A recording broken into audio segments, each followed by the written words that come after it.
तालुका कळमनुरी, जिल्हा हिंगोली. म्हणून या ठिकाणी मी आलेला आहे प्रबोधन देण्यासाठी. तर बघा, बाबासाहेबांना किती अडचणी, किती त्रास झाला, किती संघर्ष करावा लागलं. अहो, त्यासाठी सांगल तितकं, बोलत तितकं, ऐकल तितकं, वागल तितकं कमी आहे. म्हणून असे करून पाडायचं माझ्या करायचं. तर किती त्रास, किती अडचणी आल्या बघा. म्हणून बाबासाहेब आपल्या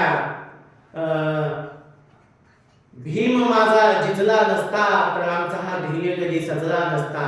खातो घास, घेतो श्वास, ते फक्त बाबा तुमच्या जन्मामुळे.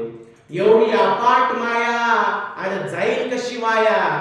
आणि त्या मातीच्या मूर्तीला आली ती माणसाची काया. आणि माझ्या भीमरायांनी जीर्ण शिकवले तुम्हा आम्हाला हे जगाया जगाया. आणि बाबा म्हणजे आमचा आई बाप होता. डॉक्टर बाबासाहेब म्हणजे आमचा आई बाप, आमचा सूर्य, आमचा आधार होता. आणि तो हिमालयावर मोठा होता, तो अधांत सागर होता.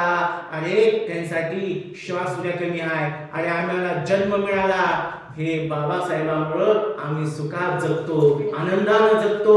अन्न, वस्त्र, निवारा आणि किती मिळालं त्यांच्यासाठी सांगत तितकं, बोलत तितकं कमी आहे. म्हणून मला सांगायचं आहे, एक या, एक व्हा, एक चला, एक चला. म्हणून मला असं करत